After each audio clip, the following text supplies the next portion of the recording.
ইরানের বিরুদ্ধে যুদ্ধ চলাকালে প্রেসিডেন্ট ডোনাল্ড ট্রাম্প ও ইসরায়েলি প্রধানমন্ত্রী বেনিয়ামিন নেতানিয়াহুর মধ্যে কয়েক সপ্তাহের যে সুসম্পর্ক ছিল তাতে এখন টানাপোড়েন দেখা দিচ্ছে। ট্রাম্প ইরানের সঙ্গে একটি শান্তি চুক্তির চেষ্টা করায় তাদের নিজ নিজ দীর্ঘমেয়াদী লক্ষ্যগুলোর মধ্যে পার্থক্য প্রকাশিত হয়ে পড়ছে। ট্রাম্পের সঙ্গে এই মতপার্থক্য গাজায় যুদ্ধাপরাধের অভিযোগে আইসিসির পরোয়ানাভুক্ত নেতানিয়াহুকে লেবাননে হিজবুল্লাহকে ধ্বংস করা এবং ইরানের বিধ্বস্ত ধর্মীয় নেতৃত্বকে হটিয়ে দেওয়ার উচ্চাকাঙ্ক্ষার ক্ষেত্রে আপোষ করতে বাধ্য করতে পারে। ট্রাম্পের সঙ্গে সম্পর্ক বজায় রাখার স্বার্থেই তাকে এটি করতে হতে পারে, কারণ মার্কিন প্রেসিডেন্টকে তেহরানের সঙ্গে একটি চুক্তি করতে আগ্রহী বলে মনে হচ্ছে। ডোনাল্ড ট্রাম্প গতকাল বৃহস্পতিবার বলেছেন তিনি নেতানিয়াহুকে লেবাননে ইসরায়েলের সামরিক অভিযান কমিয়ে আনতে বলেছেন। এ অভিযান ইরানের সঙ্গে যুক্তরাষ্ট্রের 2 সপ্তাহের যুদ্ধবিরতিকে হুমকির মুখে ফেলে দিয়েছে।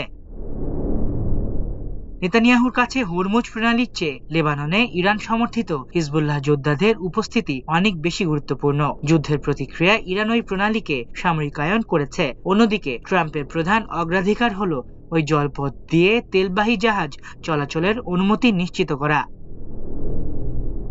উগ্রবাদী নেতানিয়াহু ইরানের শাসন ব্যবস্থাকে দুর্বল হিসেবে দেখছেন। তিনি তেহরানের ওপর সামরিক বা অর্থনৈতিক চাপ কমাতে চান না। অন্যদিকে ট্রাম্প এমন একটি যুদ্ধের ইতি টানতে আগ্রহী যা গ্যাসের দাম বাড়িয়ে দিয়েছে, তার সমর্থকদের দুশ্চিন্তায় ফেলেছে এবং তার রাজনৈতিক অবস্থানকে হুমকির মুখে ফেলেছে।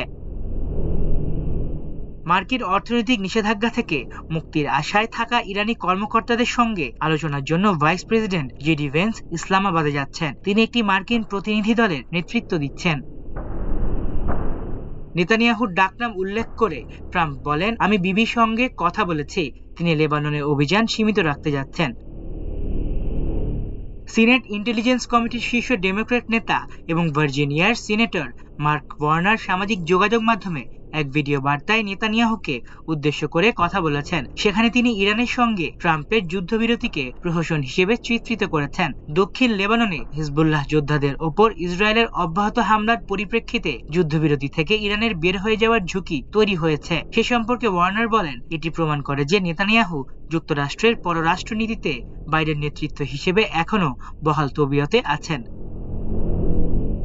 তবে ট্রাম্প গত বুধবার নেতানিয়াহুর সঙ্গে ফোনে এক আলাপে নিজের অবস্থান শক্তভাবে তুলে ধরেছেন। গতকাল তিনি এনবিসি নিউজকে বলেন, ফোনে ওই আলাপে তিনি ইসরায়েলি নেতাকে ইরানের সঙ্গে তার কূটনৈতিক বিপন্ন না করতে চাপ দিয়েছেন।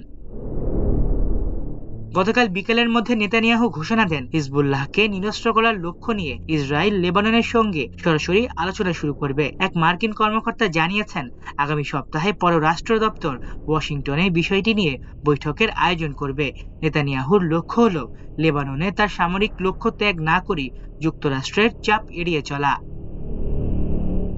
নেতানিয়াহু ও ওয়াশিংটনের এই উদ্যোগ ইরানি কর্মকর্তাদের সন্তুষ্ট করার জন্য যথেষ্ট কিনা তা স্পষ্ট নয়। নেতানিয়াহু বলেছেন তার সামরিক বাহিনী পূর্ণ শক্তি দিয়ে হিজবুল্লাহর উপর হামলা অব্যাহত রেখেছে। মিডল ইস্ট ইনস্টিটিউটের জ্যেষ্ঠ ফেলো ন্যাথান স্যাক্স বলেন, নেতানিয়াহুর লক্ষ্য হল লেবাননে তার সামরিক লক্ষ্য ত্যাগ না করে যুক্তরাষ্ট্রের চাপ এড়িয়ে চলা। তবে স্যাক্স আরো বলেন, নেতানিয়াহু মার্কিন প্রেসিডেন্টের ধৈর্য কতটা পরীক্ষা করবেন তার একটি সীমা আছে। ইসরায়েলে মার্কিন প্রেসিডেন্ট ডোনাল্ড ট্রাম্প বেশ জনপ্রিয়, ফলে এবছর ইসরায়েলের জাতীয় নির্বাচনের আগে ট্রাম্পের সঙ্গে অংশীদারত্বই নেতানিয়াহুর প্রধান রাজনৈতিক সম্পদ। নেতানিয়াহুর প্রসঙ্গে স্যাক্স বলেন, তার মাথায় ট্রাম্পের চেয়ে বড় আর কিছু নেই। সাবেক মার্কিন প্রেসিডেন্ট জো বাইডেনের দাবি উপেক্ষা করার জন্য নেতানিয়াহুকে দেশে কোনো মূল্য দিতে হয়নি, কারণ বাইডেন ইসরায়েলিদের কাছে জনপ্রিয় ছিলেন না। সেখানে এখন পরিস্থিতি সম্পূর্ণ উল্টো, বিশেষ করে নেতানিয়াহুর সবচেয়ে রক্ষণশীল সমর্থকদের মধ্যে। স্যাক্স বলেন, তার ডানপন্থী সমর্থকদের কাছে ট্রাম্প আমাকে এটি করতে বলেছেন এমন বৈধ অজুহাত দেখাতে পারছেন নেতানিয়াহু। ট্রাম্পের সঙ্গে প্রকাশ্যে বিরোধ না জড়িয়ে নেতানিয়াহু সম্ভবত মার্কিন প্রেসিডেন্টের কাছে ব্যক্তিগতভাবে তেহরানের সঙ্গে কঠোর দর কষাকষি এবং প্রয়োজনে আবার যুদ্ধে ফেরার পক্ষে জোরালো যুক্তি তুলে ধরবেন।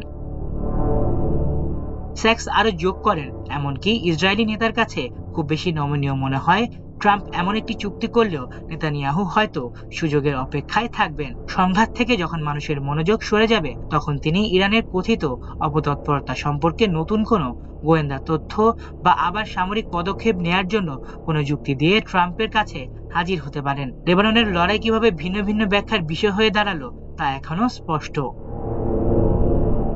ইরান ও যুক্তরাষ্ট্রের মধ্যে যুদ্ধবিরতির মধ্যস্থতাকারী পাকিস্তানের প্রধানমন্ত্রী শাহবাজ শরীফ মঙ্গলবার সামাজিক যোগাযোগ মাধ্যমে লিখেছেন, যুক্তরাষ্ট্র ও ইরান তাদের মিত্রদের সঙ্গে নিয়ে লেবানন সহ সর্বত্র অবিলম্বে যুদ্ধবিরতিতে সম্মত হয়েছে। তবে ইসরায়েল ও যুক্তরাষ্ট্র উভয়ই জোর দিয়ে বলেছে যে বিষয়টি তেমন নয়। মার্কিন ভাইস প্রেসিডেন্ট জেডি ভেন্স বুধবার এটিকে যৌক্তিক ভুল বোঝাবুঝি বলে উল্লেখ করেছেন। 1982 সালে দক্ষিণ লেবাননে ইসরায়েলি দখলের প্রতিক্রিয়ায় ইরানের সহায়তায় হিজবুল্লাহ গঠিত হওয়ার পর থেকে 40 বছরের বেশি সময় ধরে এই সশস্ত্র গোষ্ঠী ইসরায়েলের প্রধান শত্রু। ইসরায়েল নিয়মিত এই গোষ্ঠীর সঙ্গে সংঘাতে জড়িয়েছে, তবে তারা এই গোষ্ঠীকে নির্মূল করার জন্য আগে সর্বাত্মক অভিযান চালায়নি। তবে 2023 সালের 7 অক্টোবর ইসরায়েলে হামাসের হামলা নেতানিয়াহুর কৌশলগত হিসাব বদলে দেয়। ইসরায়েলি যুদ্ধবাজ নেতা এখন হিজবুল্লাহ নির্মূলকে জরুরি অগ্রাধিকার হিসেবে বিবেচনা করছেন। স্যাক্সের মতে, বিপরীতে ট্রাম্পের জন্য লেবানন বড়জোর একটি তৃতীয় সারির অগ্রাধিকার।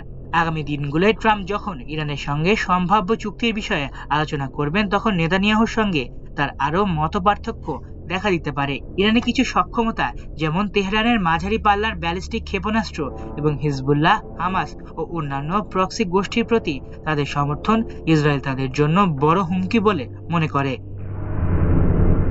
তবে ট্রাম্প ইরানের কাছে যা দাবি করবেন তার বিনিময়ে তাকে আরো বড় কিছু দিতে হবে। বিশুদ্ধ আমেরিকান স্বার্থের বিপরীতে ইসরায়েলি স্বার্থ রক্ষায় তিনি কতটা ত্যাগ স্বীকার করতে ইচ্ছুক তা এখনো স্পষ্ট নয়।